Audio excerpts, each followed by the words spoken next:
നിങ്ങളുടെ മുൻപുള്ള വെല്ലുവിളികൾ വളരെ വ്യത്യസ്തമാണ്. വളരെ വ്യത്യസ്തമായി ചിന്തിക്കുകയും പെരുമാറുകയും ഒക്കെ ചെയ്യുന്ന കുഞ്ഞുങ്ങളാണ് നിങ്ങളുടെ മുൻപിൽ ഇരിക്കുന്നത്. അവരെ കൈകാര്യം ചെയ്യുവാൻ ആവശ്യമായ പരിശീലനം, ബോധ്യങ്ങൾ നിങ്ങൾക്ക് ആവശ്യമാണ്. ഇല്ലെങ്കിൽ നമുക്ക് നഷ്ടമാകുന്നത് ഒരു തലമുറയായിരിക്കും എന്ന് സൂചിപ്പിക്കട്ടെ. ഞാൻ അവസാനിപ്പിക്കുകയാണ്.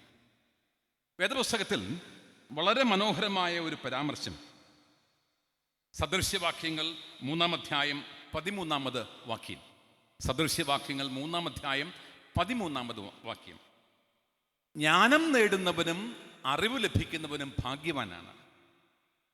അതുകൊണ്ടുള്ള നേട്ടം സ്വർണത്തെയും വെള്ളിയെയും കാൾ ശ്രേഷ്ഠമാണ്. അവൾ രത്നങ്ങളെക്കാൾ അമൂല്യമാണ്. വിദ്യാഭ്യാസം കൊണ്ടുള്ള നേട്ടം, അറിവ് കൊണ്ടുള്ള നേട്ടത്തെപ്പറ്റി പറയുകയാണ്. സ്വർണത്തെയും വെള്ളിയെയും രത്നങ്ങളെയും കാൾ അമൂല്യമാണ് വിദ്യാഭ്യാസം, ജ്ഞാനം, അറിവ്. അതുകൊണ്ട് ആ വിദ്യാഭ്യാസത്തോട് ആത്മാർത്ഥതയുള്ളവരായി, ആ വിദ്യ ദാനം ചെയ്യുന്നവരായി അധ്യാപകർ മാറേണ്ടതുണ്ട്, വിദ്യാലയങ്ങൾ മാറേണ്ടതുണ്ട്. കേരളത്തിലെ വളരെ പ്രശസ്തനായ ഒരു സ്വാമിജി, സ്വാമി ബ്രഹ്മാനന്ദ ശിവയോഗി, അദ്ദേഹം പറഞ്ഞു, പഠിപ്പ് തന്നെ മനുജന് ഭൂഷണം, ഉടുപ്പ് വേഷാദികളൊന്നുമല്ലഹോ, മിടുക്കരായി വരേണമെങ്കിലോ മടിച്ചിടാതങ്ങ് പഠിച്ചുകൊള്ളുവിൻ. വേഷമല്ല പ്രധാനപ്പെട്ട കാര്യം, ഉടുപ്പല്ല പ്രധാനപ്പെട്ട കാര്യം. നീ മിടുക്കനായിട്ട് വരണമെങ്കിൽ നീ മടി കൂടാതെ പഠിക്കണം എന്നുള്ള ചിന്ത ഈ നാട്ടിൽ നിന്ന് നമുക്ക് ലഭിച്ച ചിന്തയാണ്. ഈ ചിന്തകൾ മനസ്സിൽ വെച്ചുകൊണ്ട് നമ്മുടെ തലമുറയെ വാർത്തെടുക്കുന്നവരായി അധ്യാപകർ മാറണം, വിദ്യാലയങ്ങൾ മാറണം എന്ന് സൂചിപ്പിക്കട്ടെ. പേരൻസ് ധാരാളമുള്ളത് കൊണ്ട് അവരെ പറ്റി 1-2 കാര്യങ്ങൾ മാത്രം പറഞ്ഞ് അവസാനിപ്പിക്കാൻ. കുട്ടികളെ വളർത്താൻ ഏറ്റവും പ്രയാസമുള്ളൊരു കാലത്താണ് നിങ്ങൾ കുഞ്ഞുങ്ങളെ വളർത്തുന്നത്. ശരിയാണോ തെറ്റാണോ? എന്തു പറയുന്നുണ്ട്? ഉമ്മ തലയാട്ടി. ഏറ്റവും പ്രയാസമുള്ള ഒറ്റ ഉദാഹരണം ഞാൻ പറയാം. 4:30 മണിക്ക് എല്ലാ ദിവസവും സ്കൂളിൽ നിന്ന് കുഞ്ഞ് വീട്ടിൽ വരുന്നു. എല്ലാ ദിവസവും വരും. ഒരു ദിവസം 4:40 വന്നില്ല. നിങ്ങൾ എന്ത് ചെയ്യും? നിങ്ങൾ സ്കൂളിലേക്ക് വിളിക്കും.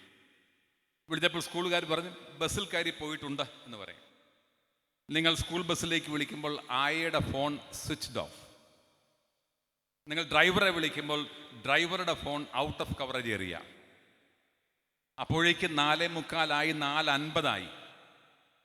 നിങ്ങളുടെ മനസ്സിലൂടെ കടന്നുപോയ ചിന്ത എന്തായിരിക്കും? ഇങ്ങോട്ട് വരുന്ന വഴിക്കുള്ള അമ്പലത്തിൽ അവൻ കയറി, പള്ളിയിൽ അവൻ കയറി, അല്ലെങ്കിൽ മോസ്കിൽ അവൻ കയറി പ്രാർത്ഥിക്കാൻ കയറിയെന്നും വല്ലതും ആയിരിക്കുമോ? ഒന്നും അല്ലല്ലോ. 4:30 മണിക്കും 4:45-നും 4:50-നും ഇടയ്ക്ക് നിങ്ങളുടെ മനസ്സിലൂടെ കടന്നു പോയതൊന്നും ശുഭകരമായ ചിന്തകളായിരിക്കില്ല. അത്രമാത്രം പ്രയാസകരമായ ഒരു കാലഘട്ടത്തിലാണ് നമ്മൾ നമ്മുടെ കുഞ്ഞുങ്ങളെ വളർത്തുന്നത്. അപ്പോൾ എന്തായിരിക്കണം നിങ്ങളുടെ മനോഭാവം? 3 കാര്യങ്ങൾ മാത്രമേ ഉള്ളൂ. നമ്മൾ നമ്മളുടെ കുഞ്ഞുങ്ങളുടെ കൂടെ യാത്ര ചെയ്യുക, അനുധാവനം ചെയ്യുക, നമ്മുടെ കുഞ്ഞുങ്ങളുടെ കൂടെ നിൽക്കണം. എന്ന് പറഞ്ഞാൽ നമ്മുടെ കുഞ്ഞൊരു തെറ്റ് ചെയ്യുമ്പോൾ ആ തെറ്റ് ചെയ്യുന്നതിൽ നിന്ന് അവനെ വിലക്കേണ്ടത് അവൻ പഠിച്ച ധാർമ്മിക നിയമങ്ങളാവണം എന്ന് ഞാൻ പറയാം.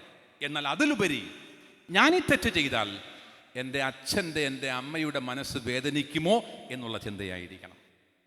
അതാണ് കുഞ്ഞിൻ്റെ കൂടെ നടക്കുക, അനുധാവനം ചെയ്യുക എന്ന് പറയുന്നത്. അതുകൊണ്ട് ഒരു തെറ്റ് ചെയ്യുന്നതിന് മുൻപ് അച്ഛൻ്റെ മുഖം മനസ്സിൽ കാണുന്ന, അമ്മയുടെ മുഖം മനസ്സിൽ കാണുന്ന, സഹോദരിയുടെ മുഖം മനസ്സിൽ കാണുന്ന, അധ്യാപകരുടെ മുഖം മനസ്സിൽ കാണുന്ന വിദ്യാർത്ഥികളെയാണ് നമുക്ക് ആവശ്യം. അതുകൊണ്ട് മക്കളുടെ കൂടെ നടക്കുക. 2, ജാഗ്രതയുള്ളവരായിരിക്കുക.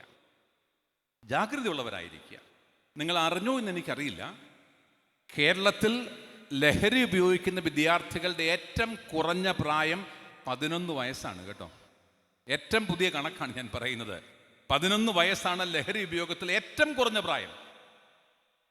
കേരളത്തിലെ ഒരു കലാലയവും ഒരു വിദ്യാലയവും ലഹരിയുടെ പിടിയിൽ നിന്ന് മോചിതമല്ല എന്നുള്ള ദുഃഖവാർത്തയും നിങ്ങൾ അറിയണം.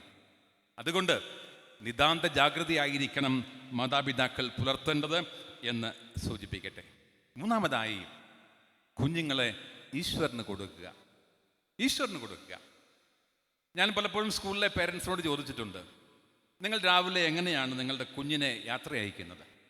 അപ്പോൾ അവർ പറയും ഞങ്ങൾ പുസ്തകം എടുത്തു കൊടുക്കും, ഞങ്ങൾ ടിഫിൻ എടുത്തു കൊടുക്കും, ടൈം ടേബിൾ അനുസരിച്ച് എല്ലാം വെച്ചിട്ടുണ്ടോ എന്ന് എല്ലാം ചെയ്യും. അങ്ങനെയാണ് യാത്ര അയക്കുന്നത്. നിങ്ങൾ എത്ര പേര് കുഞ്ഞ് രാവിലെ സ്കൂളിലേക്ക് ഇറങ്ങുമ്പോൾ അവൻ്റെ തലയിലൊന്ന് കൈവച്ച് നിങ്ങളുടെ വിശ്വാസം അനുവദിക്കുമെങ്കിൽ, അത്രേ ഞാൻ പറയുന്നുള്ളൂ, നിങ്ങളുടെ വിശ്വാസം അനുവദിക്കുമെങ്കിൽ അവൻ്റെ തലയിലൊന്ന് കൈവച്ച് അനുഗ്രഹിച്ച് നിങ്ങളുടെ മകനെയോ മകളെയോ വിദ്യാലയത്തിലേക്ക് അയക്കുവാൻ മാതാപിതാക്കൾ ശ്രമിക്കണം. എന്ന് പറഞ്ഞാൽ എൻ്റെ അനുഗ്രഹം നിൻ്റെ കൂടെയുണ്ട്, അതിലുപരി ഈശ്വരൻ്റെ അനുഗ്രഹവും നിൻ്റെ കൂടെയുണ്ട് എന്ന് നമ്മൾ കുഞ്ഞിനോട് പറയാതെ പറയുകയാണ്. ദൈവത്തിന് ഏൽപ്പിച്ചു കൊടുത്ത കുഞ്ഞുങ്ങളായി നമ്മുടെ കുഞ്ഞുങ്ങൾ വളരട്ടെ. ഞാൻ അവസാനിപ്പിക്കുന്നു. നിങ്ങൾ കേട്ട് കാണുമോ എന്ന് എനിക്കറിയില്ല. വീണ്ടും തിരുവള്ളുവർ എന്ന് പറയുന്ന ഒരു തമിഴ് കവിയുണ്ട്, പ്രാചീന കവിയാണ് തിരുവള്ളുവർ. ക്രിസ്തുവിന് 600 വർഷം മുമ്പ് ജീവിച്ച ആളാണ് തിരുവള്ളുവർ. നിങ്ങൾ ഒരു പക്ഷേ തിരുവനന്തപുരത്ത് അല്ലെങ്കിൽ കന്യാകുമാരിയിൽ പോയി കഴിയുമ്പോൾ, വിവേകാനന്ദപ്പാറയിൽ പോകുമ്പോൾ തൊട്ടടുത്ത് ഈ തിരുവള്ളുവരുടെ വലിയ പ്രതിമ കാണാം. വലിയ പ്രതിമ അവിടെ ഇപ്പോഴും നമുക്കത് കാണാൻ സാധിക്കും. അങ്ങോട്ട് പുതുതായിട്ടൊരു ഗ്ലാസ് ബ്രിഡ്ജ് വന്നു എന്നൊക്കെ നിങ്ങൾ പത്രത്തിൽ വായിച്ച് കാണുമായിരിക്കാം. ആ തിരുവള്ളുവർ അദ്ദേഹത്തിൻ്റെ ഏറ്റവും പ്രശസ്തമായ കൃതി തിരുക്കുറൾ എന്ന ഗ്രന്ഥമാണ്. തിരുക്കുറൾ.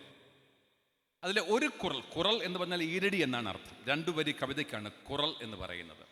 അതിൽ ഒരു കുറൾ ഞാൻ മലയാളത്തിൽ പറയാം. അതിപ്രകാരമാണ്: മക്കൾ എന്താണ് മാതാപിതാക്കൾക്ക് കൊടുക്കേണ്ടത്? ഞാൻ പലപ്പോഴും കുഞ്ഞുങ്ങളോട് ചോദിക്കാറുണ്ട്, മക്കൾ എന്താണ് മാതാപിതാക്കൾക്ക് കൊടുക്കേണ്ടത്? കുട്ടികളുടെ ഉത്തരം എന്തായിരിക്കും എന്നറിയോ? ഇവിടെ പിള്ളേരെ ഒന്നും കാണുന്നില്ല, ഇത് തീരെ കൊച്ചു കുഞ്ഞുങ്ങളാണ്. എന്തായിരിക്കും അവരുടെ ഉത്തരം? സ്നേഹം, ബഹുമാനം, അനുസരണം, ഇതൊക്കെ ആയിരിക്കും സാധാരണ കുഞ്ഞുങ്ങൾ പറയുന്ന ഉത്തരം. ഞാൻ ഒരു സ്കൂളിൽ PTA മീറ്റിങ്ങിന് ക്ലാസ് എടുത്ത കൂട്ടത്തിൽ ഇത്തരം കാര്യങ്ങൾ ചോദിച്ചപ്പോൾ ഇതേ ഉത്തരമാണ് കുഞ്ഞുങ്ങളൊക്കെ പറഞ്ഞത്. അപ്പോൾ ഒരു അമ്മ പറഞ്ഞു, സാറേ ഇതൊന്നും വേണ്ട, സ്നേഹവും വേണ്ട, സന്തോഷവും വേണ്ട, ബഹുമാനവും വേണ്ട. ഞാൻ ചോദിച്ചു പിന്നെന്ത് വേണം? ഒരു അല്പം സമാധാനം തന്നാൽ മതി എന്ന് പറഞ്ഞു.